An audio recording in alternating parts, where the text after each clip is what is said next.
చంద్రం ముఖం సీరియస్గా ఎలాంటి భావం లేకుండా నిర్లిప్తంగా ఉంది. కుడి చేత్తో పెట్టె పట్టుకున్న అతను ఎడమ చెయ్యి లావణ్య భుజం మీద ఆనిస్తూ అన్నాడు. లావణ్య, అనవసరంగా నువ్వు మతి పాడు చేసుకోవద్దు. జరిగిందేదో జరిగిపోయింది. అది మార్చటం మన వల్ల కాదు. ఇది ప్రమాదవశాత్తు జరిగిందని మనం చెప్పినా ఎవరు నమ్మరు. పోలీసులు అనే వాళ్ళని నీ కనుచూపు మేరలోకి రాకుండా చూసే బాధ్యత నాది.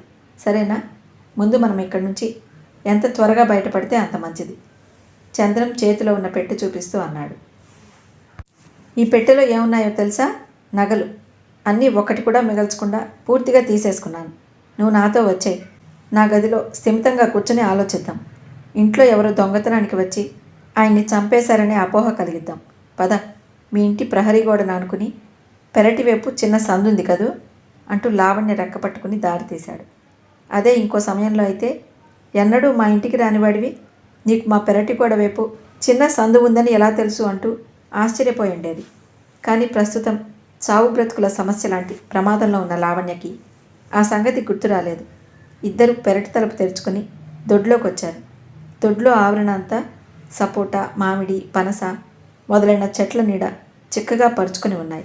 ప్రహరీ గోడ దగ్గరికి రాగానే చంద్రం హఠాత్తుగా అప్పుడే ఏదో గుర్తొచ్చిన వాడిలా ఆగిపోయాడు. లావణ్య, ఉండు, నువ్విక్కడ నిలబడు, నేను ఇప్పుడే వస్తాను. వీధి తలుపు గడియ తీసేసి ముందు హాల్లో లైట్ వేసేసి వస్తాను. మనం వెళ్ళిన తర్వాత ఈ ఇంట్లో ఎవరు అడుగు పెడతారో వాళ్ళ చావు మూడుతుంది అంటూ పెట్టే లావణ్య చేతికిచ్చి సమాధానం కోసం చూడకుండా పరుగులాంటి నడకతో వెళ్ళిపోయాడు. లావణ్య స్థాణువులా నిలబడింది. ఈ పరిస్థితుల్లో అతని వెంట ఇలా పారిపోవటమే ఉత్తమంగా అనిపిస్తోంది. తన జీవితంలో ఇంత భయంకరమైన మలుపులున్నాయని తెలిస్తే ఎప్పుడో ముక్కు మూసుకుని ఈ కాస్త ప్రాణం వదిలేసి ఉండేది. తండ్రి గుర్తుకు రాగానే లావణ్య శరీరం మరోసారి జల్దరించింది. చంద్రం తిరిగి వచ్చాడు. లావణ్య పెట్టి అతని చేతికిస్తూ హఠాత్తుగా స్పృహ వచ్చిందల్లా అంది. జేమ్స్, ఒక్క నిమిషం ఉండు, నేను కూడా ఇప్పుడే వస్తా. నా గదిలో బీరువాలో నగలున్నాయి, అవి కూడా తెచ్చేస్తాను. త్వరగా రావాలి సుమా, హెచ్చరించాడు. ఒక్క నిమిషంలో వచ్చేస్తాను. లావణ్య వెళ్ళబోయింది. జేమ్స్ ఆపుతూ అన్నాడు. అయితే చూడు, నేను ముందు వెళ్ళి వీధి చివర నా కోసం వెయిట్ చేస్తున్న ట్యాక్సీని ఈ సందు చివరికి తెచ్చి ఆపుతాను. నువ్వు త్వరగా వచ్చేయి. వీలైతే ఆ చీర మార్చి నల్ల రంగు చీర ఏదైనా ఉంటే కట్టుకో. అంతా నిమిషాల మీద జరగాలి. లావణ్య అలాగే నన్నట్లు తల ఊపింది. చంద్రం గోడ ఎక్కాడు. అటువైపు దిగబోయే ముందు వెనక్కి తిరిగి మళ్ళీ అడిగాడు. నేను వెళ్ళగానే మళ్ళీ ఏడుస్తూ కూర్చోవుగా? నువ్వు రావటం ఆలస్యమైతే నేను మళ్ళీ తిరిగి రావాల్సి వస్తుంది. అవసరం లేదు, నేను వచ్చేస్తాను. అప్పుడప్పుడే కాస్త తేరుకుంటున్న లావణ్య దృఢంగా అంది. చంద్రం ఒకసారి చుట్టూ కలయి చూసి మెల్లగా అవతల వైపుకు జారాడు. Thank God. ఆ వైపు వరుస అందరి ఇళ్ళకి పెరటి వైపు గోడుంది.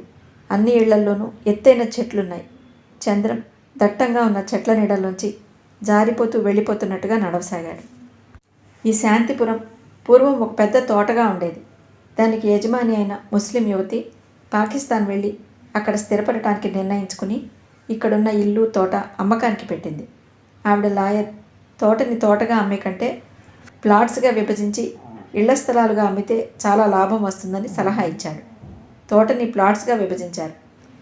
ఇదంతా అమ్మేస్తున్నారని తెలిసిన ఆ తోటమాలి, ఆ తోటని ఆశ్రయించుకుని బ్రతుకుతున్న మరో 2-3 కుటుంబాలు కలిసి వచ్చి తాము పుట్టినప్పటి నుంచి ఈ గడ్డ మీద బ్రతికామని, తమ కుటుంబాలని మాత్రం వెళ్ళగొట్టి నిరాశ్రయులను చేయొద్దని గోల పెడుతూ ఆవిడ కాళ్ళ మీద పడ్డారు. సహజంగా దయాద్ర హృదయ అయిన ఆవిడ వాళ్ళకి ఒక వారుగా ఇళ్ల స్థలం కేటాయించి మిగతాది అమ్మింది. తర్వాత అక్కడ చాలా మంచి భవనాలు వెళ్ళబరుస్తున్నట్టుండే ఆ ఇళ్ల మధ్య ఇలాంటి పూరి గుడిసెలు ఉండటం ఎవరికీ నచ్చలేదు. ఆ పూరిపాక వాళ్లను అక్కడి నుంచి లేవగొట్టాలని ఎంతగానో ప్రయత్నించారు. కానీ ఎవరికీ సాధ్యం కాలేదు. ఆ గుడిసెల్లో ఉన్నవాళ్ళు అప్పుడప్పుడు ఏ రోడ్డు కూలీలుగానో కాంట్రాక్ట్గా పని దొరికినప్పుడు కుటుంబాలతో వెళ్ళిపోయి 2 వారాల తర్వాత ఇళ్ళకి తిరిగి వస్తూ ఉంటారు. అందువల్లే ప్రస్తుతం ఆ ఇళ్లల్లో ఎవరూ లేరు. చంద్రం ఆ గుడిసెల మధ్య నుంచి మెయిన్ రోడ్ మీదకి వచ్చాడు. సింగ్ వెయిట్ చేస్తున్న ట్యాక్సీ దూరంగా నిలబడి ఉంది. ట్యాక్సీ! అపరిచిత ప్రయాణికుల్లా కేక పెట్టాడు. సింగ్ తిరిగి చూశాడు. చంద్రం చేయి ఊపాడు. సింగ్ ట్యాక్సీని మెల్లగా బ్యాక్ చేసుకుంటూ చంద్రం దగ్గరకు తీసుకువచ్చి ఆపాడు. చంద్రం చప్పున లోపలికెక్కాడు. సింగ్ వెంటనే కారు స్టార్ట్ చేయబోయాడు. సింగ్, మనం ఒక 10 నిమిషాలు వెయిట్ చేయాలి. Yes sir. సింగ్ డోర్ తెరిచి క్రిందకు దిగాడు. ట్యాక్సీ ముందుకొచ్చి బాయ్నెట్ ఎత్తి లోపలేదో చెడిపోయినట్టు దాన్ని బాగు చేయసాగాడు. వీధిలో వాళ్ళెవరైనా చూస్తే రోడ్డు మీద వెళ్తున్న ట్యాక్సీ ఆగిపోయినట్టుగా, డ్రైవర్ రిపేర్ చేస్తున్నట్టుగా కనిపిస్తుంది. చంద్రం తల తిప్పి గుడిసెల వైపు చూశాడు. లావణ్య ఇంకా రావటం లేదు. చేతి గడియారం చూసుకున్నాడు. తను వచ్చి 3 నిమిషాలు అయింది. అప్పటికే తను వచ్చిన సందువైపు అసహనంగా ఆదుర్దాగా లావణ్య రాక కోసం ఎదురు చూడసాగాడు. లావణ్య గబగబా లోపలికి వచ్చింది. బీరువాలో నుంచి నల్లటి చీరా జాకెట్ తీసి ధరించింది. నగలన్నీ తీసి బ్యాగ్లో వేసుకుంది. ఆఖరిసారి అన్నట్టు ఆ గదంతా కలే చూసింది. లావణ్యకి పెద్ద పెట్టిన ఏడుపు ముంచుకొచ్చేసింది. అయిపోయింది. ఈ ఇంటికి తనకి రుణం తీరిపోయింది. పొంగులా ఉబికి రాబోతున్న దుఃఖాన్ని ఎలాగో బిగబట్టుకున్న లావణ్య లైట్ తీసేసి తలుపు మూసేసి యువతలకు వస్తోంది. ఇంతలో క్రింద నుంచి రాధా అన్న పిలుపు వినిపించింది. వచ్చిన వ్యక్తి ఇంకెవరూ కాకుండా రోజా కావటంతో లావణ్యకి కాస్త ప్రాణం తిరిగి వచ్చినట్టయింది. రోజా అయితే భయపడాల్సిందంతగా ఏమీ లేదు. అయినా సమయం కాని సమయంలో రోజా రావటం ఎంత విచిత్రం. రోజా రాధ కోసం 2 మార్లు పిలిచి అలవాటుగా దగ్గరగా వేసి ఉన్న వేణుగోపాలరావు గారి గది తలుపులు తెరిచి లోపలికి వెళ్ళింది. లావణ్య 2 చేతులు కర్టెన్ గుడ్డని బిగుసుకుపోయినంత గట్టిగా పట్టుకున్నాయి. ఊపిరి బిగబట్టి నాలిక తడారిపోతుండగా ఒళ్ళంతా చెవులు చేసుకుని వేచి చూడసాగింది. 2 నిమిషాలు గడిచాయి. రోజా కెవ్వుమన్న అరుపు నిశ్శబ్దాన్ని చీల్చుకుంటూ ఇల్లంతా ప్రతిధ్వనించింది. ఆ అరుపు వినగానే లావణ్యకి పోతున్న ప్రాణం తిరిగి వచ్చినట్టుగా అయింది. కర్టెన్ వదిలి గబగబా 2 మెట్లు ఒక అంగచొప్పున ఉరుకుతూ దిగి వేటగాడిని చూసిన లేడి పిల్లల పరిగెత్తుతూ దొడ్లోకి వచ్చేసింది. ఇంకో 4 అడుగులు పరిగెత్తితే ఊపిరందక స్పృహ తప్పి పడిపోతానేమోనని భయపడిన లావణ్య ఆయాసం తీర్చుకోవటం కోసం గుండెల మీద చేయి వేసి రాచుకుంటూ 2 నిమిషాలు తప్పనిసరిగా ఆగింది. 1 నిమిషం ఊపిరి తీసుకోవడానికి నిలబడిన లావణ్యకి 1000 ఆలోచనలు ఒక్కసారిగా చుట్టుముట్టాయి. ఇంతమంది ఉండగా ఈ సమయంలో ఈ రోజయ్య రావటం ఎంత అద్భుతం.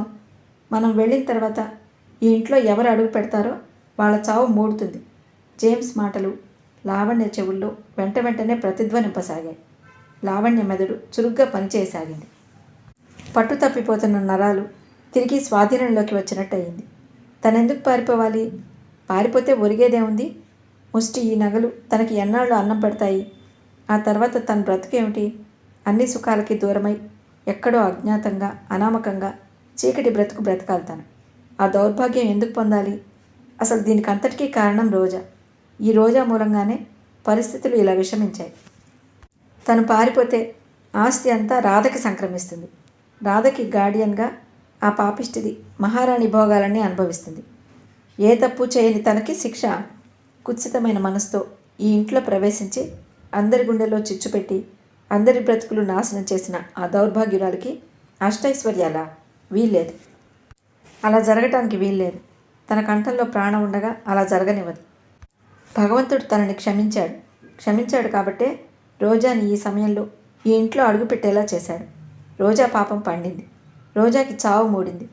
రోజా పట్ల ద్వేషం, పగ, కసి ముప్పిరిగొన్న లావణ్యకి గుండె ధైర్యం వచ్చేసింది. ఇందులో భయపడాల్సిందేమీ లేదు. కాస్త మెలకువగా చురుగ్గా ప్రవర్తిస్తే చాలు. తనకేం తెలియనట్లు ఇప్పుడే వచ్చినట్లు వీధి గుమ్మల నుంచి వస్తుంది. తండ్రి మరణం అప్పుడే చూసినట్టు చూస్తుంది. తన చేతులతో తనే స్వయంగా రోజాని పోలీసులకు అప్పగిస్తుంది. లావణ్య కళ్ళ ముందు అనేక దృశ్యాలు గిరగిరా తిరగసాగాయి. రోజాని పోలీసులు పట్టుకోవటం, చేతులకు బేడీలు వేసి తీసుకెళ్లటం, ఉరిశిక్ష లేకపోతే కనీసం కారాగార శిక్ష వేయటం అన్నీ చకచక కళ్ళ ముందు కదిలాయి. తను చేసిన నేరం రోజా మడికి తగిలించవచ్చుననే అవకాశం కళ్ళెదుట కనిపిస్తున్న లావణ్యకి శరీరంలో కొత్త రక్తం వేగంగా ప్రవహిస్తున్నట్టయింది. ఆ రక్తంలో ప్రవహిస్తున్న నిర్భీతి, మొండితనం, తెగింపు ఈ 3 కలిసి లావణ్యలో కొద్దిసేపటి క్రింద కలవరపెట్టిన పిరికితనాన్ని రూపు లేకుండా పారద్రోలారు. లావణ్య మెల్లగా లోపలికొచ్చేసి పెరటి తలుపులు మూసేసింది. సందు చివర జేమ్స్ తన కోసం వెయిట్ చేస్తున్నాడన్న విషయం గుర్తుకొచ్చిందప్పుడు. ఉండని, కొద్దిసేపు చూసి అతనే వెళ్ళిపోతాడు. వీధి వాకిట్లో నుంచి వచ్చినట్టు లావణ్య తండ్రి గది గుమ్మం దగ్గరకు వచ్చి నిలబడింది. గదిలో అయోమయంగా పిచ్చిదానిలా ఆయన కాళ్ళు చేతులు కదుపుతూ ఆయనలో ఇంకేమూలైనా కాస్త కొన ఊపిరైనా ఉందేమోనని వెర్రిదానిలా చూస్తున్న రోజా అడుగుల చప్పుడు వినగానే తలెత్తి చూసింది. గుమ్మంలో లావణ్య కనిపించగానే, లావణ్య, నాన్నగారు అంటూ ఏడుస్తూ వచ్చి చిన్నపిల్లల లావణ్యని హత్తుకుని పోయింది. ఒక క్షణం లావణ్య అప్రయత్నంగా రోజాని గుండెలకు కదుముకుంది. దుఃఖపు తెర గొంతులోకి తన్నుకొచ్చేసింది. కానీ అంతలోనే తమాయించుకుంది. రోజాని ఒక్క తోపుతో విసురుగా అవతలికి నెట్టింది. తండ్రి మంచం దగ్గరకు వెళ్ళి ఆయన్ని చూసింది. ఎలాంటి చలనం లేకుండా నిశ్చలంగా కొయ్యలా ఉన్న శరీరం చూడగానే లావణ్య వెన్నెముక జలధరించింది. క్రింద పడిన కాగితాలని, తెరిచి ఉన్న ఇనప్పెట్టెను అప్పుడే చూసినంత విచిత్రంగా చూసింది. భయం నటించింది. ఆదుర్దా ప్రకటించింది. వెంటనే 2 చేతులు గుండెల మీద పెట్టుకుంటూ, అమ్మో, నగలు, దొంగతనం, ఖూనీ అంది బిగ్గరగా. రోజా లావణ్య దగ్గరికి పరిగెత్తుకొచ్చింది. అవును లావణ్య, ఎవరో ఈ ఇంటికి దొంగతనానికి వచ్చారు. వాళ్లే నాన్నగారికి ఏదో చేశారు. లావణ్య రోజాకి అభిముఖంగా తిరిగింది. అంబు మొనల్లాంటి చూపులతో చూస్తూ 2 చేతులు చాచి కంఠం గట్టిగా పట్టుకుంటూ, నువ్వే ఇదంతా చేశావు. నువ్వే ఈ ప్లాన్ మనసులో పెట్టుకునే మా ఇంట్లో పని మనిషిగా చేరావు. రాక్షసి, మేం ఎవరం ఇంట్లో లేక నీకు ఇది మంచి అవకాశంగా కనిపించింది. దొంగతనం చేసి ఆయన్ని చంపి మెల్లగా జారుకుందామని చూశావు. నీ అదృష్టం బద్దలైంది. సమయానికి నేను వచ్చాను. రోజా బలంగా పెనుగులాడి ఎలాగో అతి కష్టం మీద లావణ్య చేతులు వదిలించుకుని విదిలించేసింది. లావణ్య, నీకు మతిపోయిందా? నాకేం తెలియదు. నేను ఇప్పుడే వచ్చాను. నేను వచ్చేసరికి ఇలా ఉంది. రోజా వాదిస్తున్నట్టుగా, భయపడుతున్నట్టుగా, బ్రతిమలాడుతున్నట్టుగా అంది. లావణ్య వినిపించుకోలేదు. రోజా చేతులు పట్టుకుని ఏడవసాగింది. రోజా లావణ్య చేతులు వదిలించుకోవడానికి పెనుగులాడింది. కానీ సాధ్యం కాలేదు. లావణ్య చేతులకి పిచ్చి బలం వచ్చేసింది. రోజాని తోస్తూ, ఈడుస్తూ, లాగుతూ తండ్రి గది బయటికి లాక్కు వచ్చింది. లావణ్య, నా మాట విను, నువ్వు పొరబడుతున్నావు. రోజా లావణ్య చేతులు వదిలించుకోవడానికి విశ్వ ప్రయత్నం చేస్తూ అంది. లావణ్య వినిపించుకోలేదు. 1000 ఏనుగుల శక్తి వచ్చిందనలా రోజాని తండ్రి గది పక్కనున్న గెస్ట్ రూమ్లోకి తోసి తలుపులు మూసి బయట గడియ పెట్టేసింది. లావణ్య, తలుపు తీ. రోజా తలుపులు బారుతూ అంది. తీస్తాను, పోలీసులు వచ్చిన తర్వాత, కసిగా జవాబు చెప్పింది. లావణ్య, నన్ను బయటికి రాని లావణ్య. నిజంగా చెప్తున్నాను. భగవంతుడి సాక్షిగా ఒట్టు వేసుకుని చెప్తున్నాను. నాకేం తెలియదు లావణ్య. లావణ్య రోజా పిలుపులు లక్ష్య పెట్టలేదు. రోజాని ఆ గదిలో ఖైదీగా బంధించిన తర్వాత గుండెల మీద పెద్ద బరువు దింపుకున్నట్టయింది. ఒకసారి గట్టిగా ఊపిరి పీల్చుకుంది. ముఖం నిండా అలుముకున్న చిరు చెమటలు కొంగుతో తుడుచుకుంది. లావణ్య తర్వాత అట్టే ఆలస్యం చేయలేదు.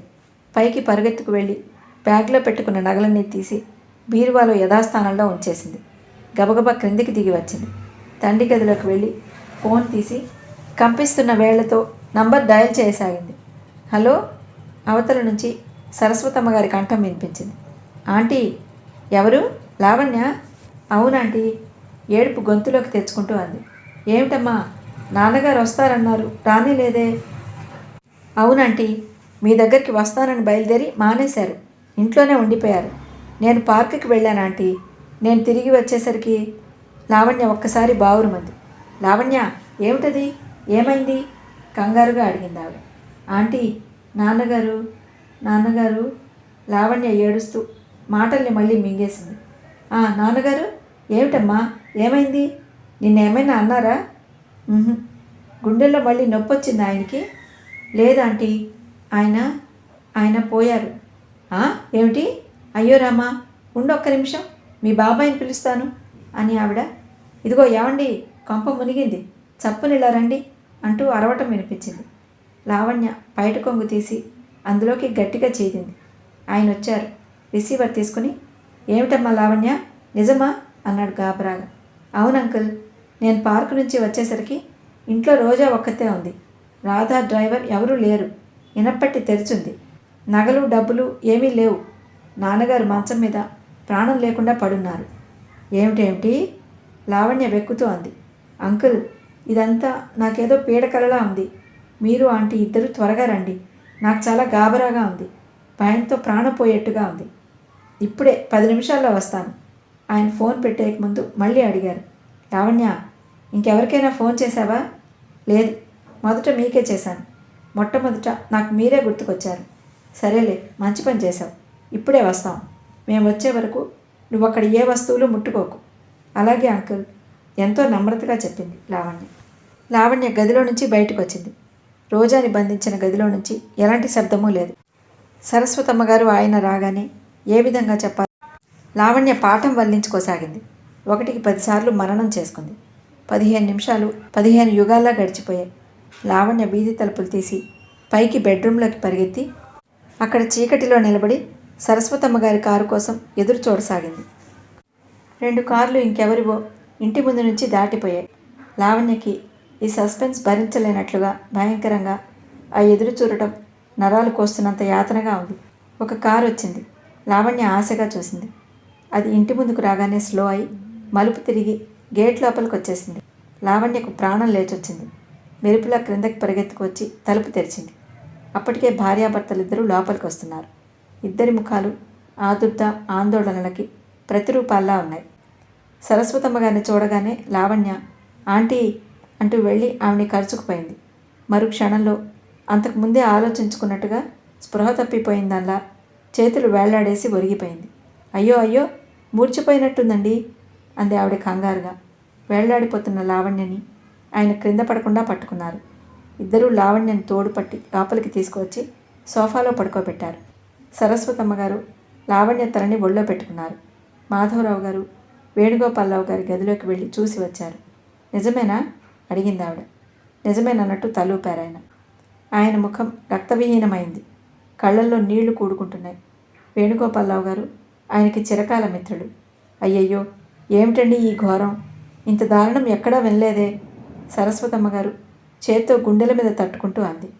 నాన్న నాన్న అంటూ లావణ్య తల అటు ఇటు తిప్పుతూ అస్పష్టంగా అంది. మాధవరావు గారు జేబులో నుంచి తాళం చెవులు గుర్తు తీసి లావణ్య గుప్పెట తెరిచి అందులో పెట్టారు. 2 నిమిషాల తర్వాత లావణ్య అప్పుడే మెలకు వచ్చినట్టుగా కళ్ళు తెరిచింది. భయం భయంగా రెప్పలు ఆడించి చూసింది. లావణ్య నా తల్లి, నీకెంత కష్టం వచ్చిందే అమ్మా, ఇలాంటి ఘోరం ఇంతవరకు ఎక్కడా చూడనే లేదే అంటూ సరస్వతమ్మ గారు నిజమైన దుఃఖంతో లావణ్య తలని ఎత్తి గుండెలకి హత్తుకుంది. ఆవిడ ఒళ్ళో తలపెట్టుకుని పడుకున్న లావణ్య అతి నీరసంగా నూతిలో నుంచి మాట్లాడుతున్నట్టుగా ఇలా చెప్పింది. అంకుల్, నాన్న మొదట మీ ఇంటికి వస్తానని బయలుదేరారు. బయలుదేరి ఎందుకో మానేశారు. ఆంటీకి ఈ విషయం ఫోన్ చేద్దామంటే గదిలో ఆయన ఉండటం వల్ల వీలు కాలేదు. నేను ఒక్కదాన్ని ఇంట్లో కూర్చోవటం విసిగేసి అలా పార్కుకి వెళదామని బయలుదేరాను. కారు విషయంలో నాకు నాన్నగారికి పేచీ వచ్చింది. నేను కారు వాడుకోవటం లేదు. రిక్షాలో నేను పార్కుకి వెళ్తుంటే నా ఫ్రెండ్ ఒకతను కనిపించాడు. రిక్షా దిగి అతనితో అతని కారులో అతని రూమ్కి వెళ్ళాను. అక్కడ కూర్చుని మాట్లాడుతుంటే పొద్దుపోయింది. అతను నన్ను ఇంటికి తీసుకొచ్చి బయట డ్రాప్ చేసి వెళ్ళిపోయాడు. లోపలికి రాలేదు. ఎందుకంటే నాన్నగారికి అతనంటే పడదు. నేను అతనితో కలిసి తిరిగానని తెలిస్తే చంపేస్తానన్నారు. నేను మెల్లగా నడుచుకుంటూ లోపలికి వచ్చాను. ఇంట్లో లైట్లు వేసే ఉన్నాయి. ఎలాంటి శబ్దమూ లేదు.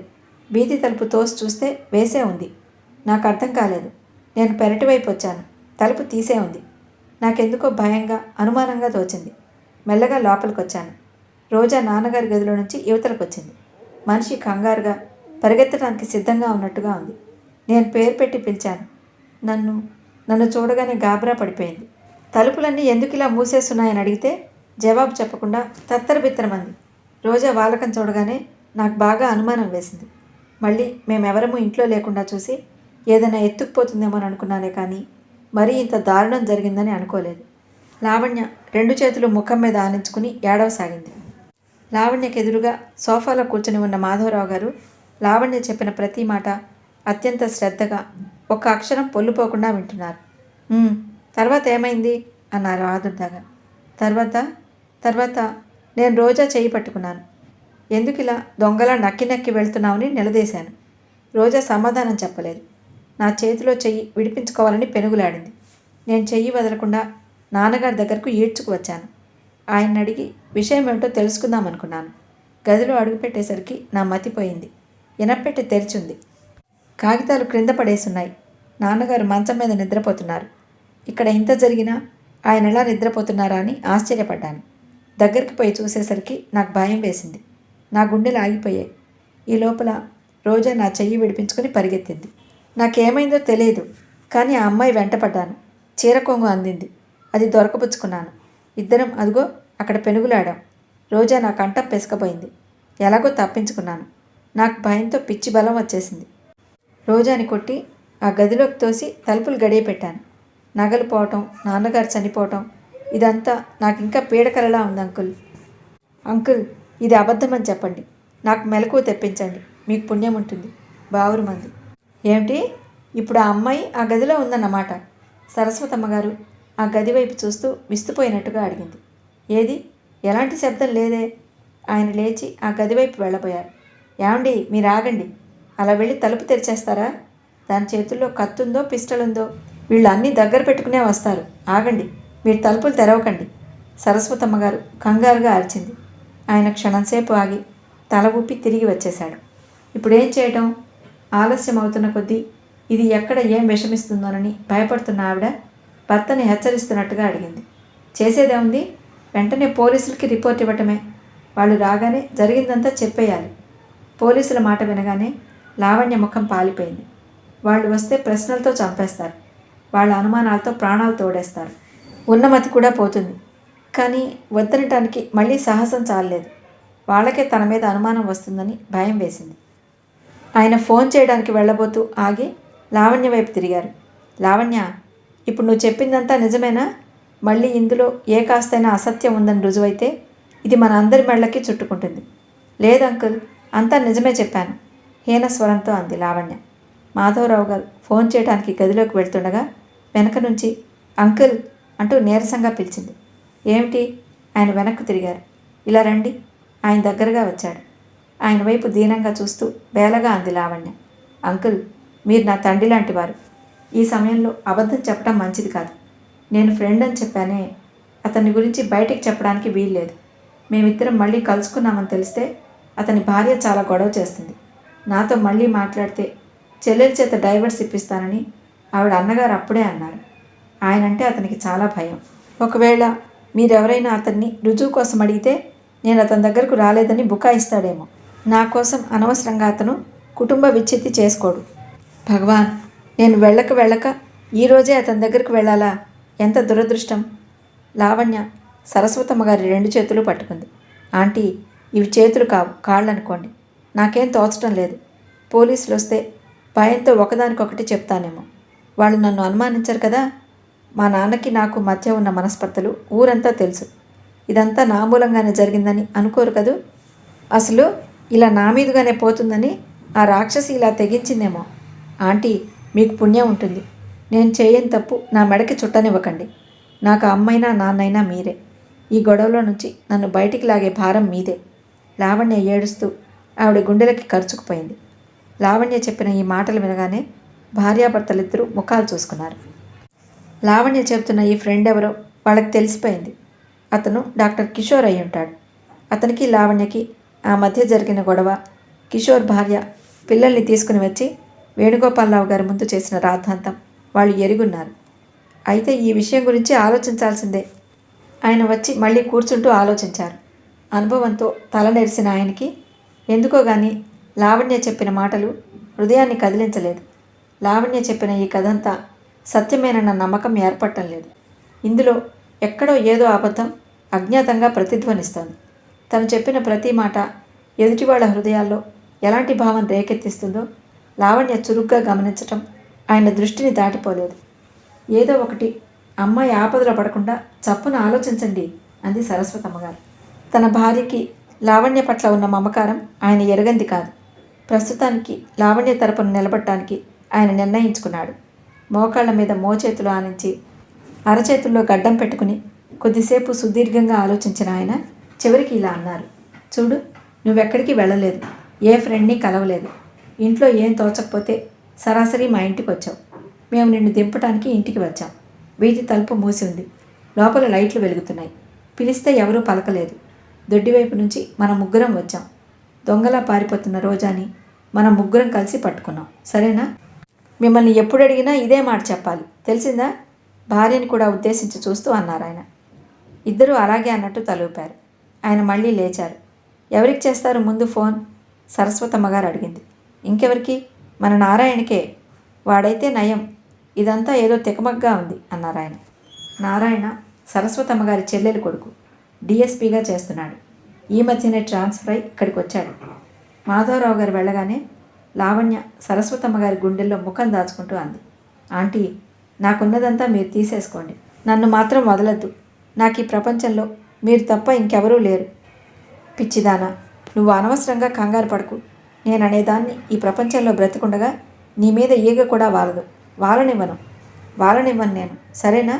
సరస్వతమ్మ గారు లావణ్య వెన్ను నిమురుతూ దృఢంగా అన్నారు. మరో గంటలో ఆ ఇంటి ఆవరణంతా రకరకాల కార్లతో, పోలీస్ జీప్స్తో, అంబులెన్స్తో నిండిపోయింది. ఇసుక వేస్తే రాలనంతగా కిటకిటలాడుతూ జనం గుమికూడారు. డిఎస్పి నారాయణ జాగ్రత్తగా అన్నీ పరీక్ష చేసి వివరాలు సేకరించాడు. అతను ఆ ఇంట్లో అడుగు పెట్టగానే మాధవరావు గారే ఎదురు వెళ్ళారు. అతను అడిగిన ప్రశ్నలన్నిటికీ ఆయనే జవాబు చెప్పారు. ఈ గంటలో లావణ్యకి 2 సార్లు ఫిట్స్ వచ్చాయి. ఆ అమ్మాయి ఏడుపు చూస్తుంటే చూసేవాళ్ల గుండెలు తరుక్కుపోతున్నాయి. నారాయణ అంతా పరీక్ష చేసి తర్వాత రోజాని బంధించి ఉన్న గది తలుపులు తెరవబోయాడు. రోజా దగ్గర ఎలాంటి ఆయుధాలున్నాయోనని సరస్వతమ్మ గారు పదే పదే హెచ్చరించడంతో నారాయణ ఎందుకైనా మంచిదన్నట్లు డిటెక్టివ్ సినిమాలోలా 2 పోలీసులతో తలుపులు తీయగానే మెరుపులా పక్కకు తొలగి నిలబడ్డారు. కానీ అతను ఊహించినట్టుగా గది లోపల నుంచి బాణంలా ఎవరూ దూసుకురాలేదు. నారాయణ పిస్టల్ గురి చూపిస్తూ జాగ్రత్తగా లోపలికి అడుగు పెట్టాడు. రోజా కిటికీ దగ్గర అటువైపు తిరిగి నిలబడింది. చేతుల్లో ఏ వస్తువు లేదు. ఆ అమ్మాయి నిలబడిన తీరు నటనో యథార్థమో అర్థం కాని నారాయణ పిస్టల్ చూపిస్తూనే హ్యాండ్సప్ అన్నాడు. రోజా మెల్లగా వెనక్కి తిరిగింది. హ్యాండ్సప్ రెండోసారి అరిచాడు నారాయణ. రోజా చేతులు ఎత్తలేదు. ఎంతసేపటి నుంచో ఆ తలుపు తెరవటం కోసమే ఎదురు చూస్తున్న దానిలా మెల్లగా గుమ్మం వైపు నడవసాగింది. ఆగు, గర్జించినట్టుగా అన్నాడు నారాయణ. రోజా ఆగలేదు. అతని మాటలు చెవుల్లో పడనట్టే వెళ్ళసాగింది. నారాయణ పోలీసులకు సౌజ్ఞ చేశాడు. పోలీసులిద్దరూ దగ్గరగా వెళ్ళారు. ఒకతను రోజా చేతులు పట్టుకుని వేడీలు తగిలించాడు. రోజా కాదనలేదు, వ్యతిరేకించలేదు, ఎదురు తిరగలేదు. నారాయణ రోజా దగ్గరగా వచ్చాడు. మీరు ఈ ఇంటికి ఎన్నింటికి వచ్చారో చెప్పగలరా అన్నాడు. గుర్తులేదు, నెమ్మదిగా అంది రోజా. మీరు వచ్చేసరికి ఆయన ఏం చేస్తున్నారు? గుర్తులేదు. మీరు వచ్చేసరికి ఇంట్లో ఎవరెవరున్నారు? రోజా ఆగింది. గుర్తు చేసుకుంటున్నట్టుగా ఆలోచించింది. నారాయణ ఆశగా చూశాడు. గుర్తులేదు, తల తిప్పుతూ అంది. నారాయణ రోజాని పరీక్షగా చూశాడు. రోజా దృష్టి సరిగ్గా లేదు. గాఢ నిద్రలో ఉన్న మనిషి లేచి నడుస్తున్నట్టుగా చూస్తున్నట్టుగా ఉంది. ఈ అమ్మాయి షాక్ తింది, స్పృహ లేదు సరిగ్గా అన్నాడు నారాయణ. సింగినాదం, అంతా నటన, 2 వాయిస్తే సరి, అన్ని స్పృహలు వస్తాయి అంది సరస్వతమ్మ గారు. రోజా చెవుల్ని ఈ మాటలు పడ్డాయో లేదో కానీ ఎలాంటి అనుభూతి లేదు. కళ్ళు గాజుగోళాల్లా శూన్యంలోకి చూస్తున్నట్టుగా ఉన్నాయి. రోజా అరెస్ట్ అయింది. అక్కడంతా బాగా అన్ని పరీక్షలు చేసిన నారాయణ వివరాలు నోట్ చేసుకుంటూ మాధవరావు గారితో, ఈ దొంగతనంలో, ఈ హత్యలో ఈ అమ్మాయి ఒక్కతే కాదు, మరో వ్యక్తి చేయి కూడా ఉంది. అతను పురుషుడు. ఈ వ్యక్తి ఎవరో, ఈ అమ్మాయికి అతనికి ఎలాంటి సంబంధమో ముందు తెలియాలి అన్నాడు. తెల్లవారేసరికి ఈ వార్త వాడవాడలా దావానలంలా వ్యాపించింది. స్థానిక దినపత్రికలన్నీ హైదరాబాద్లో ప్రసిద్ధి చెందిన ధనవంతుడు, వాణిజ్యవేత్త అయిన వేణుగోపాలరావు గారి దారుణ మరణ వార్తని పెద్ద అక్షరాలతో ప్రకటించాయి. మొదటి పేజీలో రోజా ఫోటో పడింది. క్రింద క్లుప్తంగా రోజా ఆ ఇంట్లో పని మనిషిగా చేరి ఆ ఇల్లు సర్వస్వం దోచుకోవటానికి చేసిన యత్నం వివరించబడింది. 1-2 చిన్నకారు పత్రికలు నగరంలో ఈ మధ్య తరచుగా జరుగుతున్న దొంగతనాలకి రోజాయే నాయకురాలై ఉండొచ్చు అన్న సందేహం కూడా బయటపెట్టాయి. పత్రికల్లో రోజా గురించి పడిన ఈ ఉదంతం చదవటానికి ఆసక్తిగా రాత్రివేళ ఆలోచిస్తే భయోత్పాతం కలిగించేటంత చతురంగా రకరకాలుగా వర్ణించబడింది. శంకరయ్య ఇంటికి రాత్రి పోలీసులు వచ్చారు. ఇల్లంతా సోదా చేశారు. చంద్రాణి గురించి, రోజా గురించి ఆరాలు అడిగారు. చంద్రం గురించి తనకేం తెలియదని, చాలా రోజుల నుంచి చంద్రం తమతో సంబంధం లేకుండా దూరంగా ఉంటున్నాడని శంకరయ్య చెప్పిన మాటలు పోలీసులు నమ్మలేదు. రోజా అరెస్ట్ అయిందన్న వార్త వినగానే సుందరమ్మ గుండెలు బాదుకుంటూ ఏడవసాగింది. శంకరయ్య భార్యని కసిరి రెక్కపట్టి లోపలికి తోసి తలుపులు మూసేశాడు. పోలీసులు రకరకాలుగా వేస్తున్న యక్ష ప్రశ్నలకి ఓపిగ్గా తనకి తెలిసినంతవరకు సమాధానాలు చెప్పాడు. సుందరమ్మ ఏడుపు విని బామ్మగారు గోడ మీద నుంచి తొంగి చూసింది. విషయం ఏమిటో కనుక్కుందామని వచ్చిన అంజి ఇంటి ముందున్న పోలీసులను చూసి హడలిపోయాడు. శంకరయ్య ఇంటి ముందు పోలీస్ జీప్ ఆగటం కుతూహలంగా గమనించిన ఇరుగు పొరుగు మగవాళ్లంతా అది వెళ్ళిపోగానే బిలబిల్లాడుతూ వచ్చి శంకరయ్య చుట్టూ మోగారు. రోజా పనిచేస్తున్న యజమాని చనిపోయాడని, రోజా ఆయన్ని ఖూనీ చేసిందనే వార్త క్షణాల మీద ఆ వీధంతా పాకిపోయింది. ఆ వీధి మొత్తం మీద ఎంతో చిన్నదైన ఆ ఇంట్లో నుంచి అప్పుడప్పుడు ఇలా బాంబు పేలినట్లు ఏదో ఒకటి విచిత్రమైన వార్త బయటికి రావడం, తర్వాత రోజుల తరబడి దాని గురించి చిత్ర విచిత్రంగా కథలు చెప్పుకోవటం వాళ్ళందరికీ అలవాటే. కానీ ఇప్పుడు వినిపించిన ఈ అత్యంత అద్భుతమైన వార్త లాంటిది ఇంతకు మునుపు ఎప్పుడూ వినలేదు. భేష్! తమ్ముడి కంటే అక్క 2 ఆకులు ఎక్కువే చదివింది. తమ్ముడు దొంగతనాలు చేస్తే అక్కగారు ఏకంగా హత్యలే ప్రారంభించింది అని ఒకరు, అసలు ఇలాంటి వాళ్ళని మన వీధిలోనే ఉండనివ్వకూడదు అంటూ మరొకరు వ్యాఖ్యానాలు ప్రారంభించారు. అలా గాలి తిరుగుళ్ళు తిరిగే ఆడపిల్ల ఎక్కడో అక్కడ పుటుక్కుని తెగిన గాలిపటంలా నేల మీద కూలక మానదు. వదిలింది రోగం. ఎంత పొగరు! అసలు కన్ను మిన్ను కనిపించేదా? మీనాక్షమ్మ లాంటి వాళ్ళు కసిగా అనుకున్నారు. శంకరయ్య రోజాను చూడటానికి వెళ్ళాడు. అసలు ఏం జరిగిందో చెప్పమ్మా అంటూ బ్రతిమలాడాడు. నాకు గుర్తులేదు, నాకు అస్సలు గుర్తులేదు. నిద్రలో లేచి మాట్లాడుతున్న మనిషిలా అయోమయంగా చూస్తున్న రోజా తల అడ్డంగా తిప్పింది. దాదాపు అరగంట సేపు అక్కడున్న శంకరయ్య రోజా చేత అంతకంటే ఏం చెప్పించలేకపోయాడు. శంకరయ్యకి పిచ్చి పట్టినట్టుగా ఉంది. ఆయనకు పరపతి లేదు. పరపతి ఉన్నవాడని కొనుక్కోగల డబ్బు లేదు. ఆయనకి ప్రాణం కంటే ఎక్కువైన మేనకోడలు ఆపదలో చిక్కుకుంది. రోజా కూనీ చేయటమా? ఇంట్లో ఉన్న ఎలకలతో బొద్దింకలతో పడలేక ప్రాణం విసిగి సుందరమ్మ చీపురు కట్టతో వాటిని చావబాదుతుంటే, ఆగత్తయ్యా, పాపం చంపకు, అలా పుట్టడం వాటి నేరం కాదుగా అంటూ మేనత్తని యువతలికి లాగి వాటిని జాగ్రత్తగా పట్టుకుని వీధి చివర ఉన్న చెత్త కుండీలో భద్రంగా వదిలేసి వచ్చే రోజా ఒక నిండు మనిషి ప్రాణాలు నిలువునా తీయటమా? అసంభవం, పూర్తిగా అసంభవం. ఎవరో జాగ్రత్తగా వలపన్ని రోజాని ఈ ప్రమాదంలో ఇరికించారు. ఇందులో నుంచి ఎలాంటి అపాయం కలగకుండా రోజాని యువతలకి తీయాలి. కానీ ఎలా? ఎవరు తనకి అండ? శంకరయ్య తిరిగి తిరిగి ఇంటికి చేరుకునేసరికి రాత్రి 2 గంటలైంది. ఆయనకు తెలిసిన లాయర్ ఒక ఆయన ఉన్నాడు. ఆయన సలహా అడుగుదామని వెళ్ళాడు. తీరా వెళితే ఆ తెలిసిన ఆయన ఊళ్ళో లేడు. శంకరయ్య కాళ్ళు ఈడ్చుకుంటున్నట్టుగా నిస్సత్తువుగా ఇంటికి తిరిగి వచ్చాడు. సుందరమ్మ తలుపు వేసుకుని లోపల నిద్రపోతోంది. 1కి 2 సార్లు తలుపు తట్టి సుందరం అంటూ పేరు పెట్టి పిలిచాడు. ఆవిడ పలకలేదు. శంకరయ్య నిట్టూర్పు విడుస్తూ వచ్చి వరండా అరుగు మీద కూర్చున్నాడు. సుందరమ్మ ఒక విధంగా చాలా అదృష్టవంతురాలు. చీకటి పడితే ఎలాంటి బాధలైనా వేదనలైనా దూరంగా పారిపోతాయి. హాయిగా నిద్ర పట్టేస్తుంది. వరండాలో స్తంభానికి తల అంచి చేరగిలబడి కూర్చున్న శంకరయ్యకి కళ్ళెదుట కటకటాల వెనుక ప్రాణం లేని బొమ్మల నిర్జీవమైన చూపులతో కూర్చుని ఉన్న రోజా ముఖం కదలాడింది. రోజా ముఖం గుర్తు రాగానే ఆయన గుండెలు పిండినట్టు అవుతోంది. శంకరయ్యకి ఏనాడు లేంది ఈరోజు తన మీద తనకే అంతులేని కోపం రాసాగింది. చంద్రం, రోజా ఇద్దరూ రత్నాలు లాంటి పిల్లలు. చిన్నప్పుడు తండ్రి స్వార్థానికి, పెద్దయిన తర్వాత తన సోమరిపోతుతనానికి వాళ్ళ భవిష్యత్తులు బలైపోయాయి. రోజా, చంద్రం అయిపోవటానికి కేవలం తన అసమర్థతే కారణం. ఏనాడైనా పట్టుమని 10 రూపాయలు సంపాదించడానికి తాపత్రయపడేవాడతను. రోజా ఈ ఉద్యోగంలో చేరటానికి కారణం తను కాదు. సావిత్రికి మొదటి నుంచి ఇష్టమే లేదు. చెల్లెలు గుర్తుకు వచ్చేసరికి ఆయన కళ్ళల్లో నీళ్లు తిరిగాయి. అదృష్టవంతురాలువే సావిత్రి, ఈ క్షోభంతా ఇంకా ముందు ముందు ఉండబట్టే భగవంతుడు నీ మీద దయతలిచి నిన్ను తీసుకుపోయాడేమో అనుకోసాగాడు. తెల్లవారేసరికి ఉదయం విమానంలో విజయ్ హైదరాబాద్కు వచ్చేశాడు.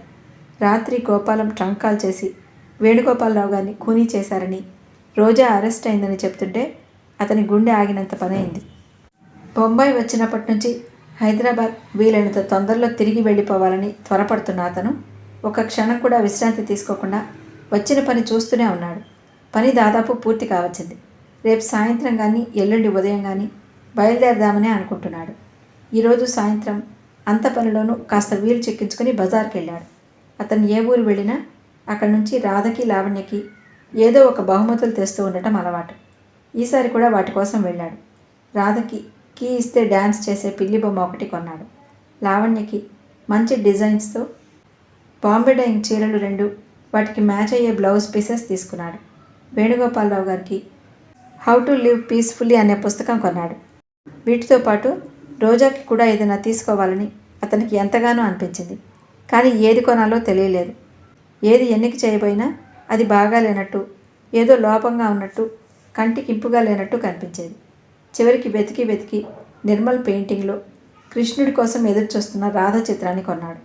ఆ బొమ్మలోని రంగుల కలయిక, నిలబడటంలో ఆ శరీరపు వంపు, వీటన్నింటికంటే నిర్మలంగా, సోగగా ఆ కళ్ళల్లో నిరీక్షణ అత్యద్భుతంగా, ఎంతో అందంగా, చూపుల హృదయాలని ఇట్టే దోచుకునేటంత సుందరంగా ఉంది.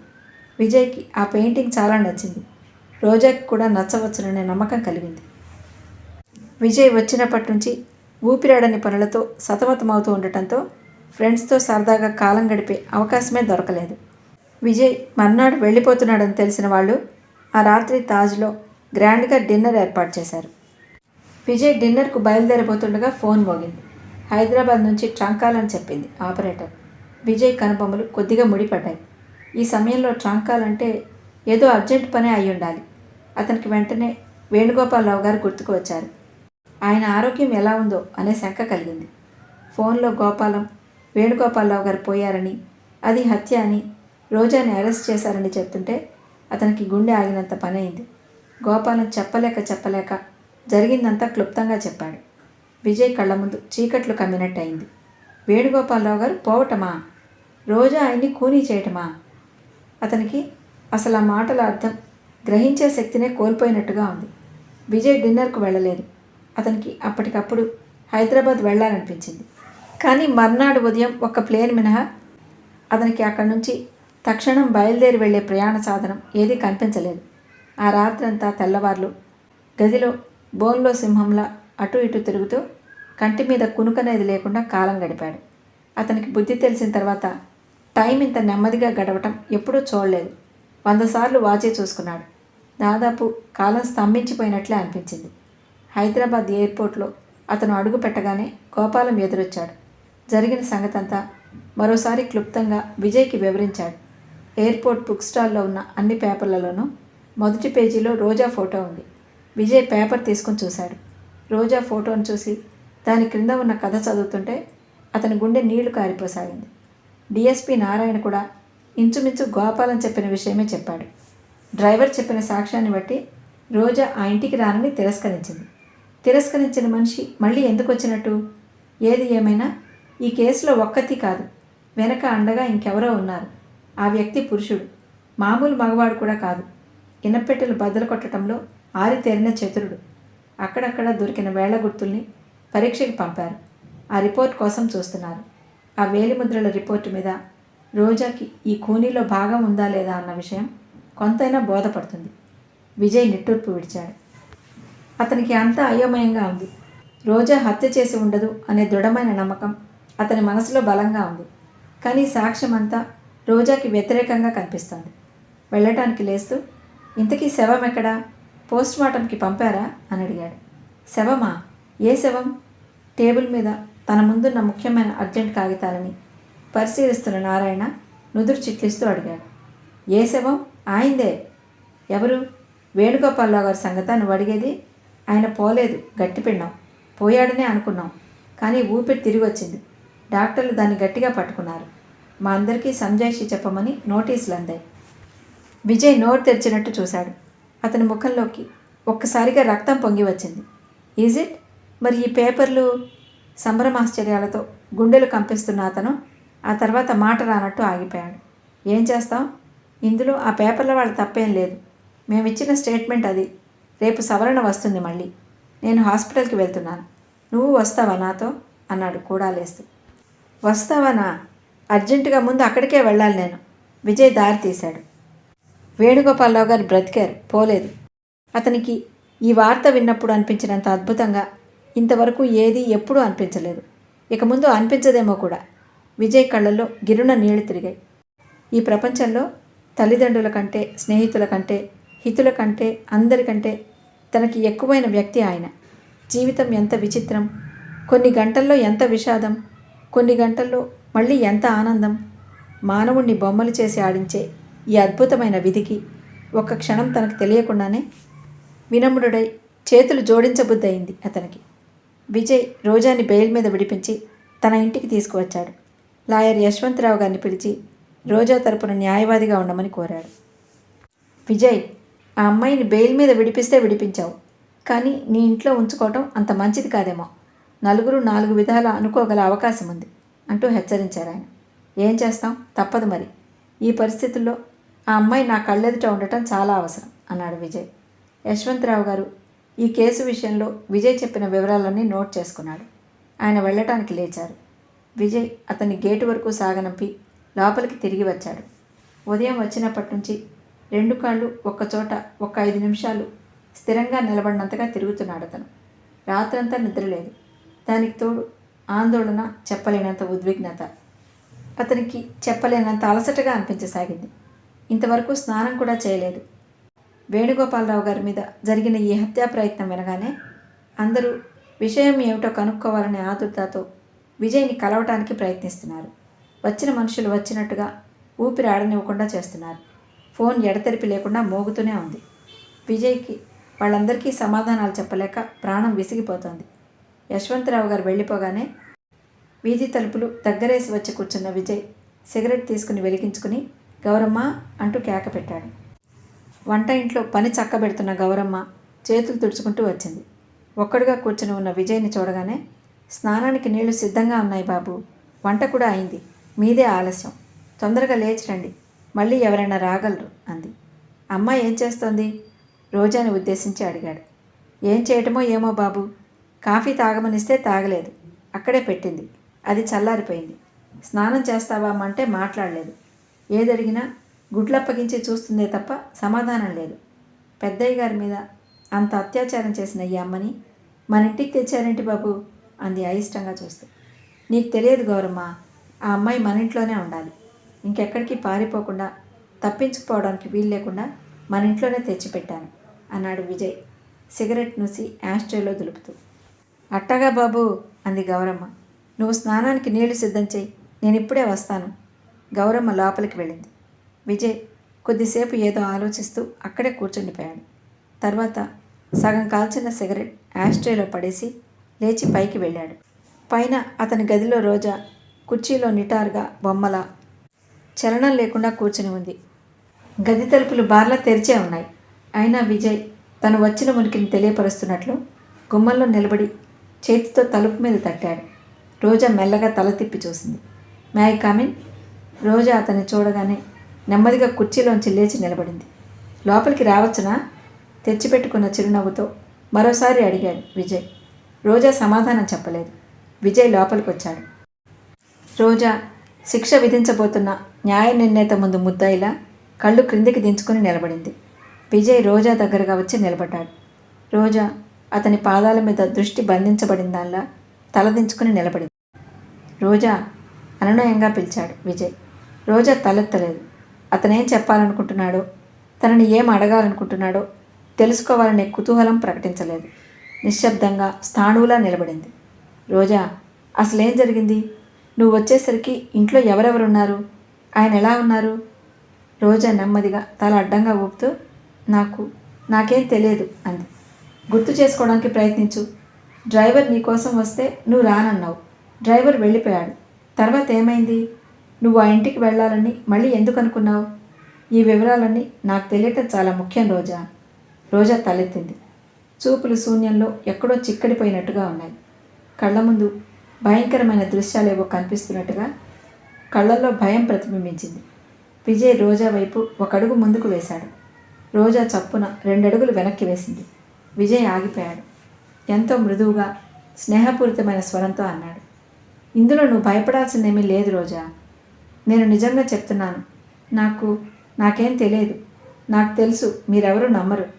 నేను నమ్ముతాను రోజా. విజయ్ కంఠం దృఢంగా పలికింది. నువ్వు చెప్పే ప్రతి అక్షరం నేను నమ్ముతాను.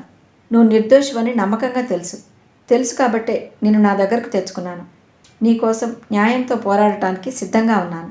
నువ్వు జరిగిందంతా చెప్తే నా పని ఇంకా సులభమవుతుంది.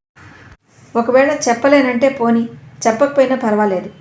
ఏ వ్యక్తి మీద ఈ హత్యా ప్రయత్నం జరిగిందో ఆయనే ఈ రహస్యమంతా వెలుగులోకి తీసుకొస్తారు. రోజా, వేణుగోపాలరావు గారు బ్రతికారు, నీకు తెలుసా? ఎంతో మామూలుగా అడిగినట్టు అడిగాడు విజయ్. రోజా విభ్రాంతిగా చూసింది. ఆయనలో కొన ఊపిరి కొట్టుమిట్టాడుతోంది. ఆయనని కనీసం మరణవాంగ్మూలం ఇచ్చే వరకైనా బ్రతికించటానికని డాక్టర్లు విశ్వ ప్రయత్నాలు చేస్తున్నారు. నువ్వు వస్తానంటే ఆయన్ని చూడటానికి నాతో తీసుకువెళ్తాను. రోజా ఇంకా నమ్మలేనట్లు దిగ్భ్రాంతిగా చూస్తోంది. ఇది గమనించిన విజయ్, నిజం రోజా, నేను అబద్ధం చెప్పటం లేదు అన్నాడు. రోజా ఏదో చెప్పడానికి నోరు తెరిచింది. కానీ పెదవులు కనిపించాయి. మాట బయటికి రాలేదు. ముఖంలోకి మెల్లగా ఆశ్చర్యంతో కలిసి ఆనందం పాకి వచ్చింది. ఆ వెంటనే దుఃఖం పొంగులా వచ్చి ఒక్కసారిగా దాన్ని ప్రవాహంలా ముంచేసింది. రోజా దోసిట్లో ముఖం దాచుకుని ఒక్కసారిగా వెక్కి వెక్కి ఏడవసాగింది. విజయ్ క్షణంసేపు తటపటాయించాడు. తర్వాత ఒక అడుగు ముందుకు వేసి రోజా భుజాల మీద చేతులానించాడు. రోజా తిరస్కరించలేదు. తలెత్తి అతని వైపు చిన్నపిల్లలా చూస్తూ, మీరు చెప్పింది నిజమేనా? నిజంగానే ఆయన బ్రతికారా అంది. నిజం రోజా. నిన్నిప్పుడు భోజనం చేయగానే నా వెంట ఆయన దగ్గరకు నాతో తీసుకువెళ్తాను నమ్మకంగా అన్నాడు విజయ్. పాలిపోయినట్టున్న రోజా ముఖంలో పట్టరాని ఆనందం తొంగి చూసింది. నేను ఇంత మంచి వార్త ఎప్పుడూ వినలేదు. ఆ మాటలు అంటుండగానే రోజా కళ్ళల్లో మళ్ళీ నీళ్లు నిండుకు వచ్చేశాయి. విజయ్ చేతులు మెల్లగా రోజా తలని దగ్గరకు చేర్చుకుని హృదయానికి హత్తుకున్నాయి. అతని కుడి చేయి రోజా తలని నెమరసాగింది. ఇంతకంటే ఇంకా మంచి వార్తను వినాలి నువ్వు. అతని స్వరం అస్పష్టంగా, ఆత్మీయంగా, అనురాగంగా పలికింది. అతని స్పర్శలో రోజాలో పోయిన శక్తిని మెల్లమెల్లగా పుంజుకుంటున్నట్టుగా అనిపించింది. కొద్దిసేపు ఇద్దరూ మాటలే కరువైనట్లు, అసలు భాషతో ప్రసక్తే లేనట్లు అలాగే నిలబడిపోయారు. రోజాలో పొంగులా వచ్చిన దుఃఖం క్రమంగా తగ్గిపోయింది.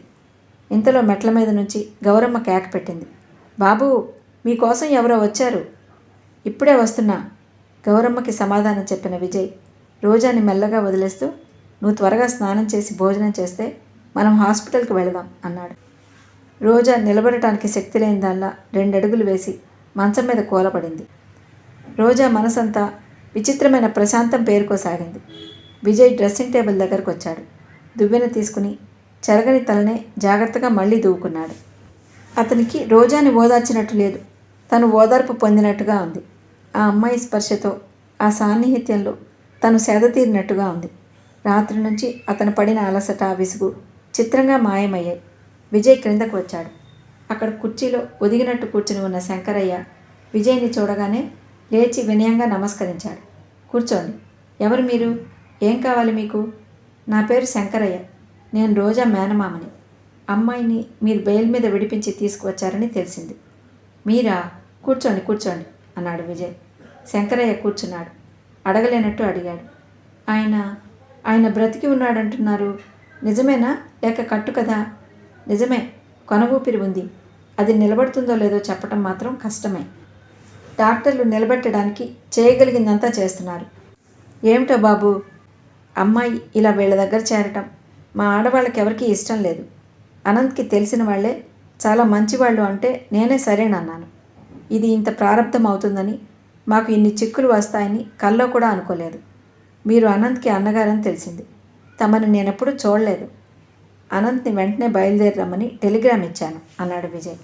అనంత్ పేరు వినగానే ఆయన ముఖం ప్రసన్నమైంది. అనంత్ చాలా మంచివాడు. ఉన్నవాళ్ళమనే అతిశయం రవంత కూడా లేదు. అతని పట్టుదల మీదనే రోజా ఈ పనిలో చేరింది. రోజా పనిచేస్తున్న ఈ యజమానిని మీరెప్పుడూ చూడనే లేదా? విజయ్ ప్రసంగం మారుస్తూ అడిగాడు. నేనా? లేదు. అనంత్కి బాగా పరిచయస్తులని విన్నాను. రోజాకి వాళ్ళ మంచితనం మీద గురి కుదరకపోతే అసలు అక్కడికి వెళ్ళటానికే ఒప్పుకోదని నాకు తెలుసు. రోజా అందరి ఆడపిల్ల లాంటిది కాదు. తన మంచి చెడులు తనకి బాగా తెలుసు. ఆ భరోసాతోనే నేను అంతగా ఆరాలు తీయలేదు. అదీ కాకుండా నేనెప్పుడు ఊళ్ళో ఉండేవాడిని కాదు. 1-2 సార్లు తనతో వచ్చి ఆయన్ని కలవమని రోజా బలవంతం చేసింది. నేను వెళదామనుకుంటూనే అశ్రద్ధ చేశాను. స్నానానికి పెట్టిన నీళ్లు చల్లారిపోతున్నాయి బాబు, గౌరమ్మ గుర్తు చేసింది. ఇదిగో వస్తున్నా గౌరమ్మ. విజయ్ లేచాడు. మీరు రోజాతో మాట్లాడుతుండండి, నేను ఇప్పుడే స్నానం చేసి వస్తాను అంటూ విజయ్ శంకరయ్యని రోజా ఉన్న గది దగ్గరకు తీసుకువెళ్ళి తను యువతలకు వచ్చేశాడు. విజయ్ తనతో పాటు శంకరయ్యని వేణుగోపాలరావు గారున్న హాస్పిటల్కి తీసుకువచ్చాడు. ఆయన మరణ వాంగ్మూలం ఏమిస్తాడోనని శంకరయ్య కూడా ఆదుర్దాగానే ఉంది. ఆయన నోటి వెంబడి రాబోయే 2-3 ముక్కలకి రోజా భవిష్యత్కి భయంకరమైన సంబంధం ముడిపడి ఉంది. మొదట అప్పటికింకా శంకరయ్య రాకముందు రోజాని తనతో హాస్పిటల్కి తీసుకువెళ్తానన్న విజయ్ శంకరయ్య వచ్చిన తర్వాత రోజా రాకకి అభ్యంతరం చెప్పాడు. నువ్వు స్నానం భోజనం చేసి రెడీగా ఉండు. నాకు నారాయణ దగ్గర పనుంది. అది చూసుకుని మళ్ళీ వచ్చి నేను తీసుకువెళ్తాను అన్నాడు. రోజా అభ్యంతరం చెప్పలేదు. రాత్రి నుంచి రోజా చుట్టూ వలలా పడ్డ ఈ విపత్తును ఎలా ఛేదించటమా అని తల్లడిల్లుతూ, తనకి అందలేదని, రోజా భవిష్యత్తు ఏమైపోతుందోనని దిగులు పడిపోతున్న శంకరయ్యకి విజయ్ ఆపద్బాంధవుల్లా కనిపించాడు. అనంత్కి అన్నగారైన ఇతను అనంత్ కంటే 1000 రెట్లు ఉత్తముడిగా కనిపిస్తున్నాడు. దయాద్ర హృదయుడైన విజయ్ 1000 ఏళ్ళు చల్లగా బ్రతకాలని శంకరయ్య మనసులోనే దీవించాడు. శంకరయ్యని తీసుకుని స్పెషల్ వార్డు వైపు వస్తున్న విజయ్కి ఒకళ్ళిద్దరు పరిచయస్తులైన డాక్టర్లు కనిపించారు. విజయ్ వాళ్ళని విష్ చేశాడు. ఎనీథింగ్ బెటర్ అని అడిగాడు. No, same condition, but we are trying అన్నారు. శంకరయ్య, విజయ్ ఇద్దరు పేషెంట్ ఉన్న గదిలోకి వచ్చారు. అక్కడ 2 నర్సులు ఉన్నారు. డాక్టర్ ఇప్పుడే బయటికి వెళ్ళాడని 5 నిమిషాల్లో వస్తాడని చెప్పారు వాళ్ళు. విజయ్ తల ఊపి మంచం దగ్గరగా వెళ్ళాడు. బెడ్ మీద ఎలాంటి చలనం లేకుండా అతి నిశ్చలంగా పడి ఉన్న ఆ శరీరంలో ఆ కొన ఊపిరి ఇంకా ఎక్కడ రెపరెపలాడుతోందో ఆ దేవుడికే తెలియాలి అనిపిస్తోంది. రండి, ఇలా రండి, చూడండి. దూరంగా నిలబడిన శంకరయ్యని దగ్గరకు పిలిచాడు విజయ్. శంకరయ్య దగ్గరగా వచ్చాడు. విజయ్ జాగ్రత్తగా శంకరయ్య ముఖ కవళికలను పరీక్షగా రెప్పవాల్చకుండా పరిశీలిస్తున్నాడు. మొదట మామూలుగానే శంకరయ్య రోగగ్రస్తుడైన వ్యక్తిని చూసినట్టు సానుభూతిగా చూశాడు. అంతలోనే అతను ఉలిక్కి పడ్డట్టుగా అయ్యాడు. కనుబొమ్మలు ముడిపడ్డాయి. తీక్షగా, ఆలోచనగా, పరీక్షగా చూశాడు. శంకరయ్య కళ్ళలో భయం లాంటిది కదలాడింది. ఈయన్ని మీరు గుర్తుపట్టగలరా? విజయ్ నిదానంగా, నిశ్చలంగా అడిగాడు. శంకరయ్య కళ్ళు పత్తికాయల్లా అయ్యాయి. ఈయన తడబడ్డాడు. విజయ్ జేబులోకి చేయి పోనిస్తూ అడిగాడు. ఈయన చిన్నప్పటి ఫోటో చూపించమంటారా అంటూ ఫోటో ఒకటి తీసి శంకరయ్య చేతికి అందించాడు. ఆ ఫోటోలో వ్యక్తిని చూడగానే శంకరయ్య ముఖం వెలవెలపోయింది. అతడెవరో చెప్పలేరా మీరు? విజయ్ అడిగాడు. అతను మా వేణు. అవును, మీకు వేణు, మాకు వేణుగోపాలరావు గారు. మీకు మీ చెల్లెలు సావిత్రి భర్త, మాకు మా లావణ్య రాధల తండ్రి. ఇప్పుడు మీకు అర్థమైందనుకుంటాను రోజా ఎవరి దగ్గర పనిచేయడానికి వెళ్ళిందో. శంకరయ్య స్థాణువులా నిలబడిపోయాడు. అతని ముఖం పాలిపోయినట్లయింది. ఊపిరాడని మనిషి ఉక్కిరిబిక్కిరి అవుతున్నట్టుగా చూడసాగాడు. ఇంతలో డిఎస్పి నారాయణ డాక్టర్తో కలిసి లోపలికి వచ్చాడు. హలో విజయ్, నువ్వు ఇక్కడున్నావా? నీకోసమే ఫోన్ చేయాలనుకుంటున్నాను. ఫింగర్ ప్రింట్స్ రిపోర్ట్స్ వచ్చాయి. అతను ఎవరో తెలుసా? ఎవరు? విజయ్ ఆదుర్దాగా అడిగాడు. నారాయణ విజయ్ పక్కనున్న శంకరయ్యను చూశాడు. విజయ్ మోచేయి పట్టుకుని కాస్త పక్కకు తీసుకువెళ్ళి తగ్గు స్వరంలో, ఇంకెవరో కాదు, ఆ రోజా తమ్ముడు చంద్రం. దీన్ని బట్టి రోజా అమాయకురాలు కాదని, ఆ అమ్మాయికి ఇందులో భాగం ఉందని తెలుస్తూనే ఉంది. చంద్రమా? విజయ్ నమ్మలేనట్టు అడిగాడు. అవును, అతని కోసం మహారాష్ట్ర గవర్నమెంట్ కూడా బాగా గాలిస్తోందట. బొంబాయిలో జరిగిన 2-3 పెద్ద దోపిడీలలో ఇతని చెయ్యి ఉందట. నువ్వు తొందరపడి తెలివి తక్కువగా ఆ అమ్మాయిని బెయిల్ మీద విడిపించావు. ఇదేదైనా నీ తలకు చుట్టుకుంటుందేమో చూడు. విజయ్ చెకుతుడైనట్టు చూడసాగాడు. ఆ వేలి ముద్రలు చంద్రానివా? చందుకి ఇందులో భాగం ఉందా? అయితే ఈ కూనీ చేయడానికి వచ్చింది ఎవరో రోజాకి తెలుసు అన్నమాట. విజయ్ కళ్ళ ముందు గబగబా 1,00,000 దృశ్యాలు కదిలాయి. రోజా చాలా తెలివిగలదు, చాలా చతురురాలు.